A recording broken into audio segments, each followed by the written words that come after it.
All right, and hello and welcome you guys to Alabama Care. I'm your host, Antwain Jordan. I apologize. We had some technical difficulties getting started, but I wanted to go ahead and just dive right into our product reviews of the 3 different devices that we're doing a review on today. We'll be doing a review on his oxygen machine, his suction machine, and also his feeding pump, which is this is his go bag / feeding pump with his feeding pump up there. We'll start our review off with the suction pump. The suction is actually made by a company called Diva Bliss, I think is how it's pronounced. I've seen several different models by Diva Bliss. I've seen the gray one that looks similar to this one, the blue one. And they have like a standalone home model too as well that's not meant for like carry around. This is the portable version. The portable version, I want to go ahead and give this review off, and I'm sure a lot of you have experienced this if you've had one of these suction machines. The battery is absolutely horrendous. It's like meant to be used in a worst case scenario, because after about a minute and a half or 2 minutes of this unit running, the battery starts dying. So you want to always make sure that if you're going somewhere and you're in your vehicle, you have your car charger, because it does come with a car charging unit. It actually comes with this really cool case. This case right here fits everything on the inside there, and has a couple of pockets in the back, allowing us to store a couple of things. So we keep some extra saline in here to kind of spray down in this trach if it's dry, to get any break up any plugs that might be starting to form in there. And we keep a couple extra things like some syringes and his car charging kit. So this allows us just to plug in the car and make sure it's charging at all times while we're going down the road. And then also with the suction machine here, what we're going to do is going to bring this down. I'm going to tilt it for you guys to kind of see. Don't mind this. So what you see in there is actually the pink that you see in there is actually mouthwash. It's a really awesome trick that we use. I've noticed a lot of people use with the suction machines to kind of help prevent it from making that weird mucusy or sick kind of smell after it sits in there for a while. So when I turn this on and you guys hear that, it actually smells like bubble gum coming through right now, which is really interesting. And then we have on the top here, trying not to get too much moisture up top there, but the top here is a little dial. This dial allows us to be able to adjust how strong the suctioning is, so we can make it to where there's not much suction, turn it all the way down or turn it up, and you can kind of see how much pressure is building up in the machine as you're suctioning out anything that may be in the nose or in the mouth or in the trach there. And then there's also a filter that's on top of here, which is really interesting because I'm not exactly sure what material it's made out of, but it's porous but really hard, but you don't want to get it wet. That's the most important thing about the filters, is if this filter gets wet, then it gets clogged and the air from the machine that suctions can't pull through here, so it doesn't actually work properly. So you want to make sure that when you have your suction pump machine, that you keep it upright as much as you can at all times. There actually is a little lid that goes on here, as you can see here, and inside that lid there's a little ball. That ball is actually supposed to help prevent water from getting into the suction machine if it does get tilted over. So if you do knock it over by accident, it shouldn't get wet. But you want to make sure that you never clean this filter. If it's starting to smell bad or whatever, you'll want to change that filter out. With the suction machine, there are several attachments that you can use. One of the ones I showed you right here was the suction catheter. Everybody who has a trach and a suction machine that goes with it typically has different sizes. For Mateo, he has what they call a 10 French. The 10 French is made by COVID in here. It says the size of it, which is the diameter 10 French. And then we're gonna go ahead and open it up. And so as we open it up, inside it comes with a couple of things. We've got a fresh, brand new suction catheter with a tray that we can rest this into to put it back into when we're not using it. I prefer using a Ziploc bag just because it keeps the air out and sealed. So that's the reason why I don't use the casings. And then it comes with a pair of gloves. So therefore you can suction and making sure that you don't get any germs on the suction catheter, because the last thing you want is to have germs and bacteria all over your suction catheter and then trying to go down in the trach, and then you creating some kind of bacterial site or infection or cold down there. So you want to make sure that you wear gloves or just keep your hands sanitized when using the equipment. We have this thing right here, it's called a yonker. Yonker is typically used for when you want to suction out like large areas. They actually use these in surgical procedures too, similar tools like this to suction out any large cavities for fluids, same thing. So this essentially, you want to use this in his mouth. And we'll open this up so you can see what that looks like as well. It's just a giant hard plastic device. And that is actually Mateo's food pump, which is, we will pause here for just a second while that's going. And this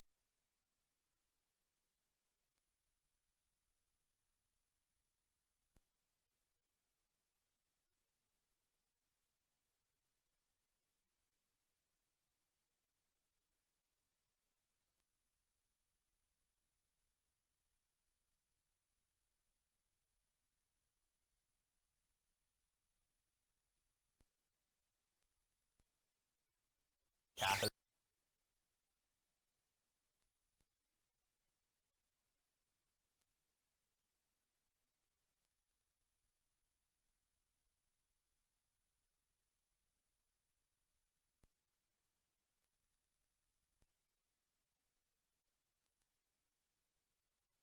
Catheter as this nose mouth.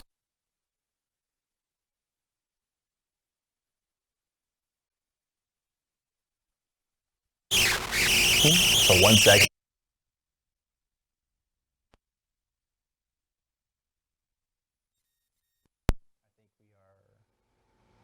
Having some technical difficulties, if you can hear me. I think we're back though. We're back. Yep. And so this is that little nose suction catheter. On there's a little carb, so you can see what I'm talking about, similar to all the other ones. And then you can tell it goes right up in the nose really well. It can go right into the mouth really well, allowing you to get back in those like recessed places. And it's a little bit easier to manage and handle compared to the yonker if you're doing stuff in the mouth, because you got more control with it being smaller. And that's the suction machine. Next, we're actually going to go over his feed pump. So with his food pump, we're actually going to go over his bag first. Bag's actually really awesome. This is the kit that you get with the pump. The pump is made by a company called a Kangaroo Joey pump. And inside of here, like each one of these pockets pretty much have a really great purpose. Now, we've converted this backpack that we use for his feeding pump into also our rescue bag. So out the top of here, you can kind of see that is our ambu bag that's in here that sits in the back, keeps me from having to carry an extra bag. And I keep inside of here an extra feeding bag in case I need to have an extra feeding bag, because sometimes they get clogged. We'll go over that in a little bit. Of course, his trachs for a rescue trach and everything needed to do a trach care change. So this is a pair of scissors, this is a pair of neckties, a lubrication jelly, the gauze, and then the tape.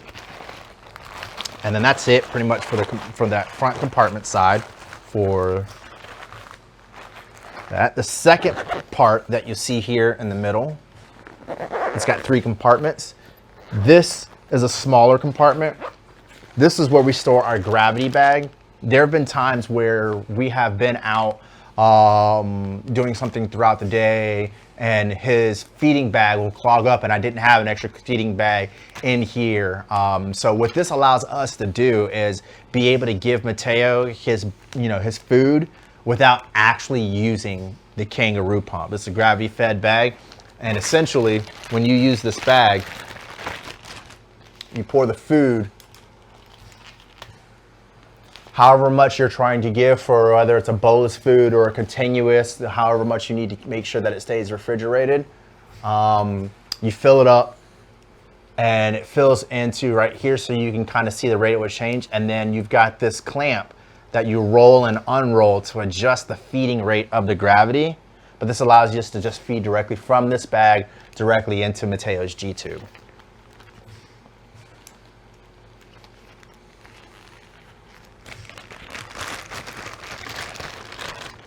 You never want to go anywhere for long periods of time without this bag, just because you can never know what may happen with the bag. If there ends up being a clog or a hole or something happens, it's always good to have like a backup or two. And some of you guys actually may have already experienced this here recently, but Kangaroo has recently had some backstock and feeding bags. So some of us have been having to wash out a lot of these food bags and gravity bags and whatnot. So having a backup is really important, being able to make sure that in case something does happen, you know, with ones that you've been rewashing or reusing, that you have a new one that's readily available, that you know it's not going to be, it'll be free of issues usually when you first open them. And then this last half here is the half where the actual feeding bag itself goes into. And this is what we're actually going to go over here next. For this part, I will actually have to stand up to show you.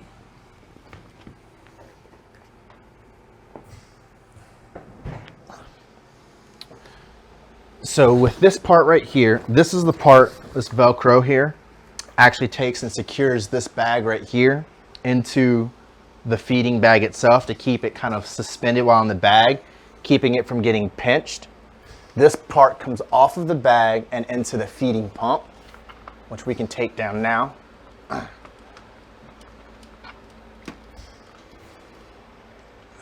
Bring it in for y'all to see a little bit better. One second.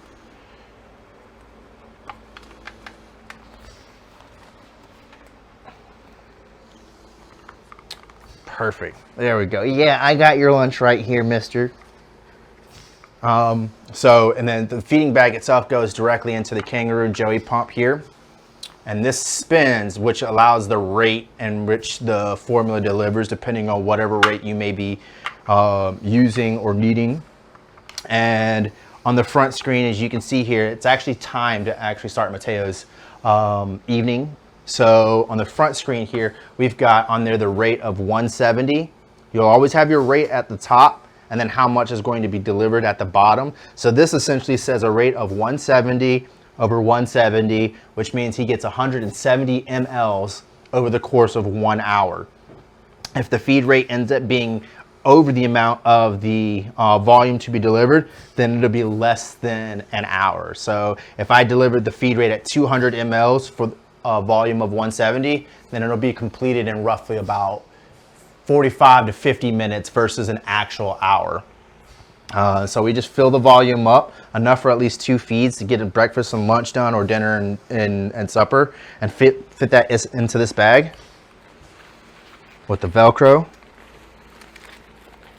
And as you can see now, it's suspended in there. And then this front screen here allows us to be able to access it while we're on the go. So everything is now held into this one bag, and if we needed to go somewhere, it's just a matter of zipping it up and putting it on your back, or if your child or significant other whom you're caring for requires this, they can carry it themselves directly on their back, allowing them to feed on the go. And then that's essentially the feeding pump here. Mateo's over here talking about, all right, press play, Dad. I am hungry. I am sorry, buddy. Let me just set you back up, okay? All right.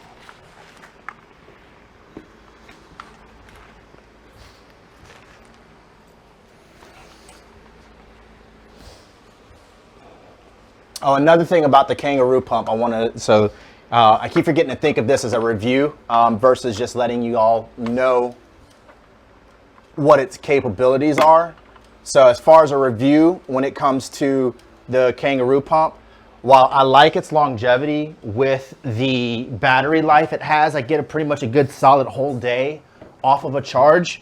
What I don't like are, for instance, if the food pump itself goes off, say it's done, I believe that they should have an alarm that's in there to where, like, if the alarm is not addressed or touched after a minute, that it stops beeping. Because a lot of times, if the food's done, there hasn't been an issue, it's delivered the full volume amount, I don't see the need to necessarily have to always come back right away at that second, like, hey, I'm gonna keep beeping at you until you do something about me. You know, if there's an alert, if there's a clog down the line, or if there's a technical issues, I can see why you would want to continuously beep, because those are things that prevent the child from eating, the person from eating properly, and just kind of like let you know. But if it's complete, I really wish it would just like stop. Another feature I wish that it had would be a Bluetooth feature. That would be great. I actually read somewhere online recently, I think that's what they're working on, is a Bluetooth model. So therefore you can kind of start your foods from remotely, or view them from afar. So hypothetically, say your little one's in his room watching cartoons and you're cooking dinner, you can have your phone and be like, oh, he's got, you know, 20 mLs left, I can start the rice, you know, or whatever, so maybe the case. So I could see some practical advantages for that. As far as like the alert and the noise, it definitely could be heard from anywhere in the house. It's loud and clear. And for the most part, I don't have issues. If anything, I have more issues with the bag itself. A lot of times, sometimes I'll get some faulty bags to where when you put the bag in, the formula doesn't want to come all the way through past that part where it turns. But as far as like negative reviews for the Kangaroo pump itself, the pump itself, I really like it. I wish I had a couple extra features. The bags, I feel like they could do a little bit more work with, like I said, just in regards to how they function and work, and sometimes they come in faulty, and then they need to make them more readily available. I'm fortunate in this instance where we get enough bags to get us through one for every day of the month. We get a order of 30 a month, but I hear there's a lot of families out there that don't get enough. They may get like 10 or 20 and are expected to clean them.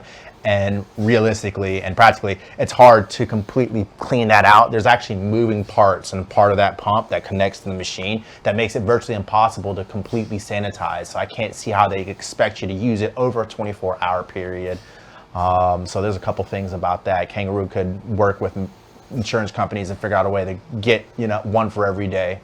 And then that's the Kangaroo pump. So still really satisfied with the product, satisfied with Kangaroo, satisfied with the Bliss, other than the battery that I told you about. Really could use some extra battery, but also I know it takes a lot to compress something like that on the go and requiring battery. So I'm not sure how much they can really do. And last but not least, we want to go over the Everflow OPI oxygen machine.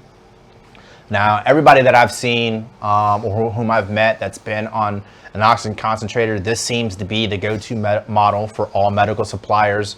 Like I said, we use a multitude of DME suppliers. We use Thrive, we use Solutions, and we use Adapt Health. For all of our respiratory needs, we use Thrive, and Thrive provided us with this. Now, we get one unit replaced every year, or they'll just do like a maintenance check on it and check on the filters, make sure that it's operating functionally like it's supposed to. And we actually just got our brand new one about 2 weeks ago. So this one, I think when we got it, had only like,